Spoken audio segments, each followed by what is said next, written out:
Tim, Brent, and myself will follow. This is a passion for us because of our children. And what we're doing is we're trying to take it to the next step, and we're trying to make sure that no parent ever faces the diagnosis of DIPG ever again. But in it, we see more. We see the ability to be able to learn from this, not only from a purpose of trying to cure other cancers, but also from a point of collaboration.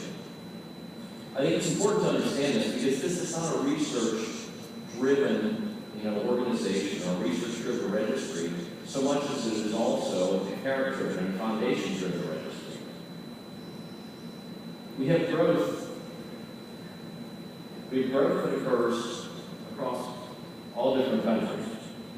And this has all occurred within about 3 short years. This growth occurs in 4 different countries, and what we believe is we should come together at least when it comes to research. You can have foundations that focus on assistance funds, you can have foundations that focus on education and awareness, but in the end, all of us should come together when it comes to DIPG research. This is also important because, as was alluded, we don't have a choice. With DIPG, there are too few patients, and there are even fewer dollars. And so in that way, this DIPG registry is not just a model for DIPG, but it's also a model for all types of cancers out there. The 39 foundations are made up of 26 chapters of Cure Strokes Now, and it's made up of 13 separate foundations that came to join us saying that this was a good idea and they wanted to get on board. We welcome more, but the idea is that it's just not one organization, just the same as it's just not one hospital or one institution. Some of this group, you can see within the logos, and you've seen logos like this before and the other screens here. But I take a page from Dennis's thesis that he gave yesterday, that when I woke up at 3 a.m. this morning and said, you know what, I'm still on my U.S. time. And I sat down and I read it. One of the quotes that stuck out to me was that all good international collaboration will improve outcome in the rare diseases. And that's true. It's true not only with our institutions, but it's also true within our foundations. And so I would use that as part of our keystone and why we go through this. So how did this all start? Well, in the end, what we're going to talk about today is nothing new. It's something that I know many of you have approached me about and said that this is something that you felt strongly about for a great number of years. And it's this thought process of kind of the base 40 strategy. And what do we see in DIPG that's different than many other types of cancers? Essentially, what we look at is we look at 3 basic things. Number 1, that this is a cancer that's resistant to currently all other forms of treatment. This is a cancer that is difficult, if not impossible, with odds that force us not to be satisfied with just simply treating. It also happens to be, as we put in quotations up there, phase folate. And so, in this, we're fighting a cancer battle in a way that we fought a cancer battle many times before. You need not only look back to 1930s, you need to look back at the city of Harvard, and you will see the same type of patterns that develop, and what do they give us? They deliver to us chemotherapy. And so what DIPG represents to us is a way to think, as Dr. John Rodriguez from Cincinnati Children's Hospital would say, in new paradigms. He would also say that you can't expect to invent the light bulb by doing research and development on the candle. And in this, we learn that DIPG will force us to try totally different things. And what we call that is we call it a home run cure. Now, Randy told me 2 days ago that we can't use home run cure because this is an international audience, and not everybody is baseball. So, in the timeliness of today, we're going to call it the goal cure. Okay? But you get the idea. The idea that we can advance it, and we can advance all cancer diagnosis simply by learning how to collaborate better, and also learning from how to try to change the way we approach these types of cancers. How did this become what it is today? Well, it was a challenge. It's a conversation. A conversation between Stu, John, and I, 2010, I believe. A simple idea that there was a lot to be learned in the DIPG, and essentially that it was going to force us to think in those new paradigms. And so we sat down and wondered whether other people agreed with us. And we decided to hold a very little meeting in a very little conference room in Cincinnati in 2011. And we figured that we'd be lucky if 20 people actually showed up to this meeting. The result was 140 of you attended. The result was we didn't have enough chairs in the room. The result was that there's passion to pursue this DIPG. And it was an experiment in that exact home run strategy to see what we could do with it. It wasn't like ISPNO. It wasn't like SNO. As a matter of fact, the meetings that we held there were more about problems than they were about solutions, or even publishing, or even research that we were doing. I'll joke with many of you that are thinking of attending it that what we do is we tackle you. But that's exactly what it is.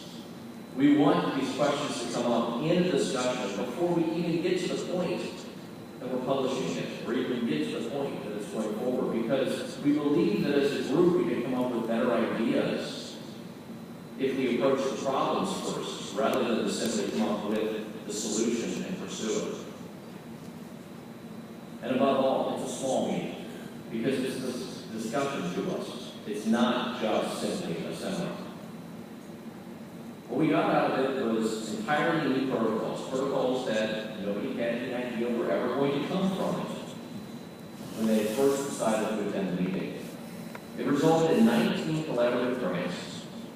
It resulted in nearly $2 million within 2 years worth of funding, because interestingly enough, when you have a bunch of experts that attend a session and want to talk about how to cure DIPG, you also have a lot of foundations that want to attend. And what they did is they raised, in that very short time frame, $2 million, that we could immediately, at the end of the session, say, we're going to go ahead and fund it, and we're going to get started with it. And if you want one way to really push on collaboration and you get institutions to work together, you bring them together and you already have the funding ready to go. By next year, when we meet in 2015, we're going to have $3 to $3.5 million that will have been raised within a period of probably about 3 years. And it's only going to grow from there. At the core, this is a request to do more. But it's also a request, and what you see in the DIPG Registry was a request from the families to know more. To essentially identify what we didn't already know, so that we can detect patterns for the future and to use that as a foundation for all types of future research. Josh, I think you cut this slide from your presentation. Is this in yours? Good.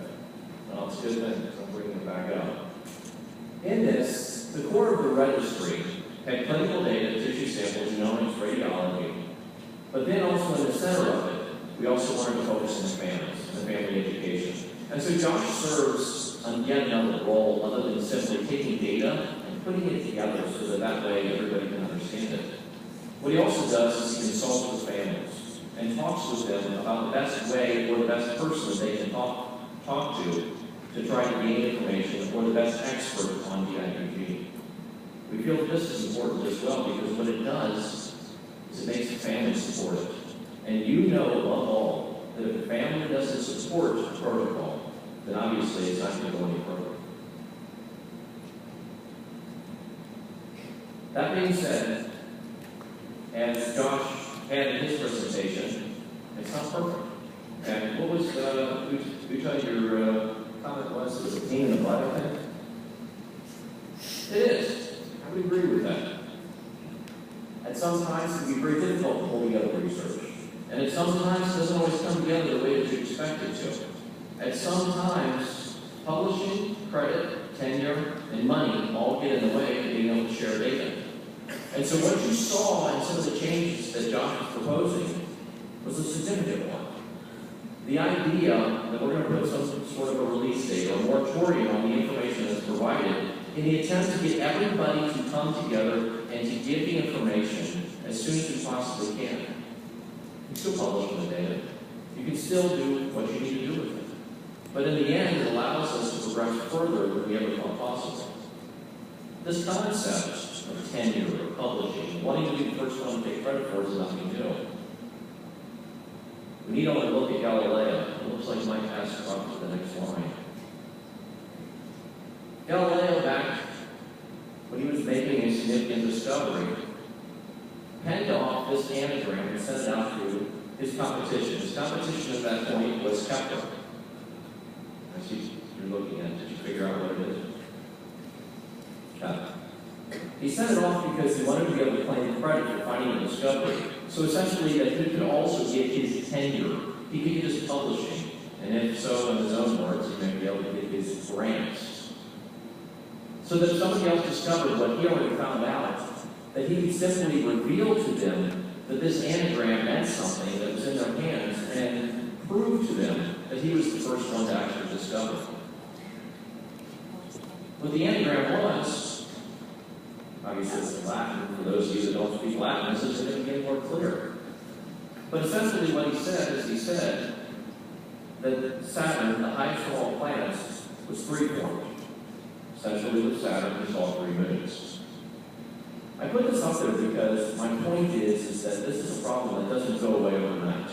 This is a problem that we have to address, and it also reflects on the registry. And so as we looked at this, we started to talk to many people out there who were pros of the registry and wanted to contribute.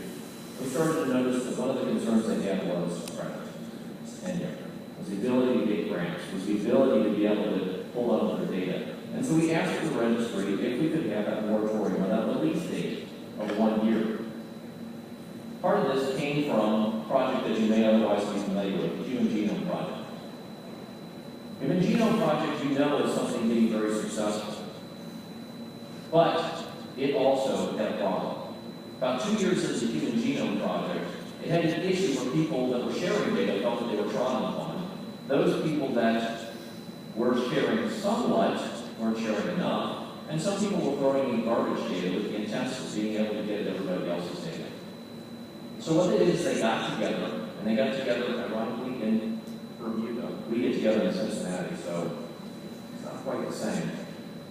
But they got together in Bermuda and came up with a Bermuda Agreement. And the concept of the Bermuda Agreement was to give a 1-year release date on the data that they submitted, but to also put some money behind it. And some foundations and governments got together and essentially put some dollars that backed up that agreement and got people to be able to contribute. For our purposes, we met in Charlotte. The Charlotte meeting occurred 3-4 weeks ago. It wasn't Bermuda, it was Charlotte. And to that point, we put together $1 million. And so for those of you that are considering and participating in the registry, we're going to put $1 million up at stake in Chicago for the purposes of focusing on DIPG research. And those institutions that are willing to participate in the registry along certain parameters, and I'll put up a tentative list of what those parameters are, because they'll have to be modified and ratified and be sent out, but you might want to look at it because it's going to be generally in this format. For those institutions that are focusing on the registry and are willing to give some of their information, even with the release dates on there, we're going to go ahead and set aside that $1 million that can go towards the ISPNO research. You can apply for $100,000, but only goes to those that are participating in the registry. And hopefully get funding and hopefully deal with some of those difficulties that we have in sharing information to the registry. Those of you that are willing to share information and not put a release date on it, you can see that last line. I can't read from here because it's backwards. But for those of you that are willing to share information without such release dates, we will increase the amount that you can apply for from $100,000 to $200,000. It's important to note that this is not a registry function. This is a collaborative function. This is something that we are offering as a sweetener to try to not only inspire DIPG research, but also start to pool the data that we so rarely accumulate between our institutions. With this, I'm going to turn it over to Bruce Springsteen to talk a little bit about what we have coming up in addition